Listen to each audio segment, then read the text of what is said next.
Bakit nga ba nahati ang Korea? Ang kwento sa likod ng North at South.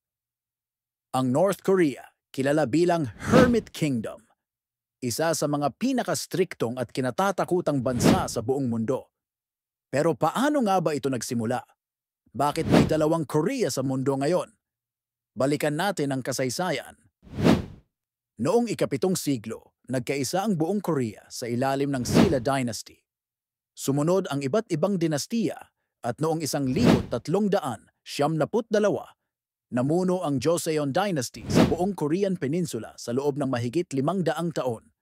Pero noong 1910, nasakop ito ng Japan.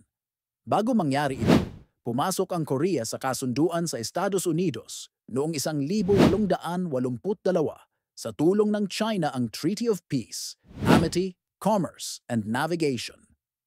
Maganda sana sa pangalan, pero naging komplikado. Sa kabila ng kasunduan, itinuring pa rin ang Korea bilang tributary state ng China.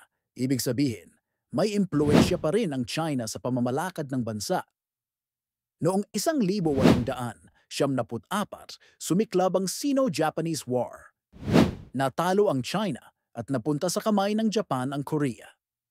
Dito nagsimula ang madilim na panahon para sa mga Koreano. Pinagbawalan silang pag-aralan ng kanilang kasaysayan, wika at kultura. Lahat dapat ay tungkol sa Japan. Nang sumiklab ang ikalawang digmaang pandaigdig, hawak pa rin ng Japan ang Korea. Ngunit matapos matalo ang Japan, noong 1945, pumasok ang Soviet Union sa Hilaga at ang Estados Unidos sa timog ng Korea. Upang maiwasan ang pag-aagawan, napagkasunduan nilang pansamantalang hatiin ang Korea sa ika-38 paralel. Ang plano, magkaisa pa rin ang Korea sa iisang gobyerno. Pero nagbago ang lahat nang magsimula ang Cold War. Ang North Korea ay tinulungan ng Soviet Union sa pagtatayo ng komunistang pamahalaan sa Pyongyang. Pinamunuan ito ni Kim Il-sung, ang lolo ni Kim Jong-un.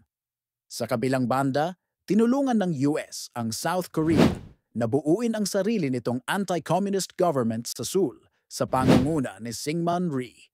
At dito nagsimula ang dalawang magkaibang Korea, Republic of Korea, South, at Democratic People's Republic of Korea, North.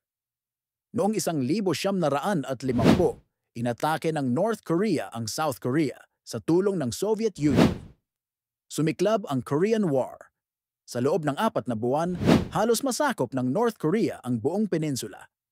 Pero agad na tumugon ang United Nations at Estados Unidos at umatake rin pabalik.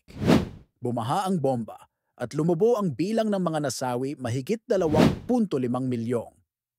Noong 1953, nagtapos ang giyera sa pamamagitan ng isang armistice o tigil-putukan. Dito nabuo ang tinatawag nating DMZ o Demilitarized Zone, isang 250 kilometro na buffer zone sa pagitan ng North at South Korea. Sa paglipas ng panahon, magkaibang landas ang tinahak ng dalawang bansa.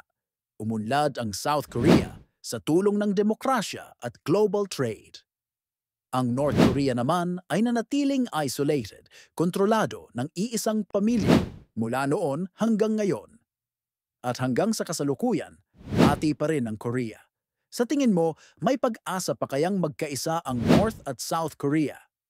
Sino nga ba ang tunay na may sala sa pagkakahating ito? Kung gusto mong matuto pa ng ganitong mga kwento, huwag kalimutang mag-subscribe sa Ang Anino at i-hit ang notification bell.